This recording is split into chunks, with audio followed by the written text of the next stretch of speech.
Bon, voilà, c'est important, c'est vraiment super important, c'est pour ça que j'en parle tout de suite, cette question des documents RVB dans Illustrator. Alors, si vous parlez de ça à quelqu'un qui n'a pas remis à jour ses connaissances, il va s'énerver, peut-être il va devenir tout rouge, il va vous dire mais c'est impossible, qu'est-ce qu'on t'a appris à l'école quand on fait un document pour l'impression? Ce n'est jamais du RVB, c'est une erreur. À une certaine époque, c'est vrai que c'était une erreur. De travailler en RVB dans les années 90, c'était une erreur de travailler en RVB pour l'impression, mais c'est une autre époque.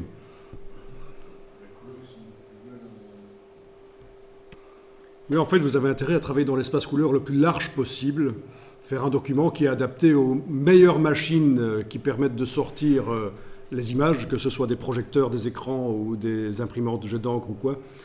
Et puis après, évidemment, vous allez réduire la qualité pour des périphériques qui ne sont pas capables d'afficher autant de couleurs que les meilleurs périphériques. C'est ça l'idée, c'est logique. Hein. Si vous invitez chez vous, je prends souvent cet exemple, vous invitez 12 personnes chez vous pour faire un repas, vous allez bien manger, hein, mais malheureusement, il y a parmi les 12 personnes, il y en a une qui n'aime pas la viande et vous adorez ça. Qu'est-ce que vous allez faire? Vous allez faire un plat végétarien pour tous? Non, vous allez faire un plat végétarien pour lui et les autres prennent de la viande. Voilà. Alors ceux qui disent que quand il faut travailler, quand on travaille pour l'impression, il faut forcément travailler en CMJN, c'est ceux qui font un plat végétarien pour tous. Ils font un truc réduit parce que parmi tous les périphériques de sortie, enfin d'entrée dans le cas de manger, parmi tous les périphériques, il y en a un qui est moins performant. C'était un parallélisme, ça ne veut pas dire que les végétariens sont moins performants, hein, c'est juste... Voilà. C'est controversé. Alors ici, je vous ai juste tapé quelque chose sur le web. Vous ne devez pas y aller. Hein. Et ça parle de InDesign, mais le principe est le même, puisque Illustrator permet de faire des illustrations qu'on intègre à InDesign pour les finaliser. Et ça, c'est un article, je tombe sur un article en tapant ceci, devoir utiliser du RGB dans InDesign. Un article qui vous explique pourquoi vous devez importer des images RGB dans InDesign et les convertir en CMJN au moment où vous exportez le PDF.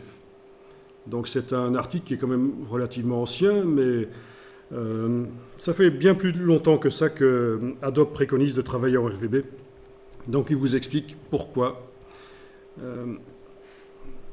Notamment parce que si à un certain moment le papier change, le papier sur lequel vous aviez prévu d'imprimer change, ben, si vous avez tout fait en CMJN au départ pour un certain type de papier, les couleurs vont se décaler quand vous allez imprimer sur le nouveau papier.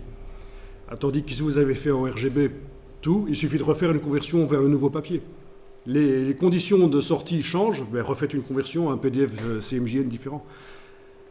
Enfin, c'est surtout pour vous prouver que voilà, c'est vraiment quelque chose dans les milieux du graphisme. On sait maintenant qu'il faut travailler en RVB. Même dans InDesign. Même quand on fait l'impression CMJN à la fin. Alors, Photoshop aussi, bien entendu, oui. Il faut vraiment avoir de très bonnes raisons pour faire des images en CMJN dans Photoshop ou Illustrator. Il faut... avoir de très bonnes raisons, notamment dans Photoshop, si on veut avoir un contrôle vraiment sur la quantité d'encre noire, le contraste de la couche noire. Mais vraiment, c'est très rare. C'est ce qu'ils expliquent dans l'article, d'ailleurs. Ils disent qu'il faut travailler en RVB, mais les super experts du CMJN, de l'impression, peuvent éventuellement travailler en CMJN. Mais c'est des gens dont c'est le métier, quoi, qui savent ce qu'ils font en CMJN. OK. Donc, vous allez prendre, oui, vous allez sélectionner l'un ou l'autre de vos rectangles. Quand vous enfoncez les flèches au clavier, les flèches, les 4 flèches là, vous déplacez le rectangle, on est d'accord, hein? Bon, si vous enfoncez en même temps la touche majuscule, ça le déplace plus rapidement, on est d'accord aussi. Donc ça peut être pratique pour déplacer les objets précisément. Bon. Donc là, je suis en train de passer à la partie où on prouve que d'une session à l'autre, Illustrator se souvient des modifications qu'on a amenées à son fonctionnement. Bon, si je pense que c'est sympa ça, mais ça va pas assez vite pour déplacer les objets. Je voudrais que ça aille plus vite. Je vais changer le pas du déplacement. Et alors on va faire ça. Vous allez dans les préférences générales. Et ici, vous avez le pas. Donc l'incrément clavier, quand j'utilise les touches, à quel point ça déplace. Bon, c'est une mesure un peu bizarre parce que ça vient du pouce en fait. Hein. Ça vient de la mesure anglaise et puis c'est converti en mesure métrique, en millimètres. Bon, ben voilà. Si à la place de 0,35, là, vous indiquez autre chose, on va par exemple indiquer 4 mm, voilà. OK. À partir de là, quand vous utilisez les flèches au clavier, ça déplace de 4 mm. Avec la touche majuscule, ça déplace très rapidement. Donc ça peut être voilà, une des modifications qu'on apporte à Illustrator.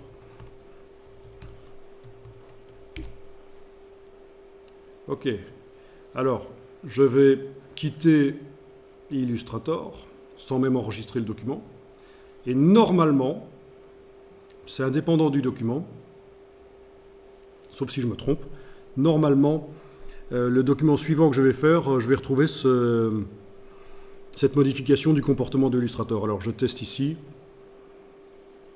Voilà. Je vais faire pour l'impression. Voilà. En RVB, pourquoi pas. Prenons les bonnes habitudes. Donc, alors je vais prendre autre chose, un polygone. OK. Voilà, donc ça fonctionne. C'est un document qui n'a rien à voir avec celui que je travaillais il y a 30 secondes. C'est un nouveau document. Et la modification du comportement de Illustrator est bien là. Avec la touche majuscule, ça déplace vite. Sans la touche majuscule, ça déplace quand même de 4 mm à chaque fois. On a bien modifié le comportement de Illustrator, on est d'accord. Hein. Donc il faut bien prendre conscience que tous les outils de Illustrator peuvent être comme ça modifiés. Quand vous double-cliquez sur un outil dans Illustrator, vous avez la possibilité de modifier ces paramètres. Donc en double-cliquant sur les outils, il y a possibilité d'indiquer des choses qui modifient son fonctionnement. Bon, enfin presque tous les outils. Et donc ça peut être l'enfer si vous récupérez un Illustrator que quelqu'un d'autre a utilisé précédemment. Donc maintenant on va voir comment se débarrasser de tout ce que quelqu'un aurait pu mettre dans Illustrator, en enfonçant des touches au clavier au moment où on démarre, pour le remettre à zéro. Et par la même occasion, la modification que vous avez faite là sera également oubliée. Donc voilà. Alors tu me parles des...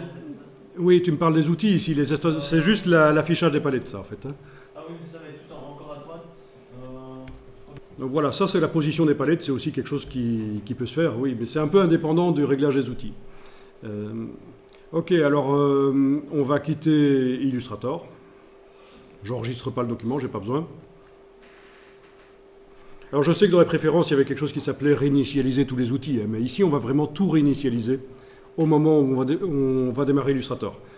Alors, je vous montre ici mon petit visualiseur de clavier pour que vous sachiez quelles touches il faut enfoncer. Vous occupez pas de celles qui sont orange, là ça n'a rien à voir. Donc les touches qu'on va devoir enfoncer au démarrage de Illustrator quand on est sur un Mac, c'est la touche commande, majuscule et Alt. Donc ces trois touches-là, commande, Alt, majuscule, avec votre main gauche, vous allez garder les doigts au-dessus de ces trois touches. Voilà. Et vous n'enfoncez pas encore, hein.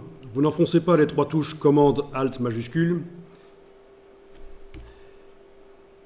C'est juste après avoir cliqué sur l'icône de démarrage de l'Illustrator que vous allez enfoncer ces touches et les garder enfoncées.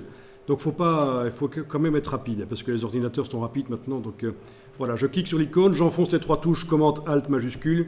Vous devriez voir dans le panneau ici quelque chose qui s'appelle mise à jour du menu des polices. Voilà, clairement, là, ça a fonctionné. Illustrator est mis à zéro chez moi. Vous voyez à quoi il ressemble? C'est une fenêtre flottante. Et l'interface est sombre. Donc, et alors, si je vais voir dans les préférences générales, oui, on est à 1 point. Donc, ce qui correspondait à ce qu'on avait tout à l'heure, 0,35 mm, etc.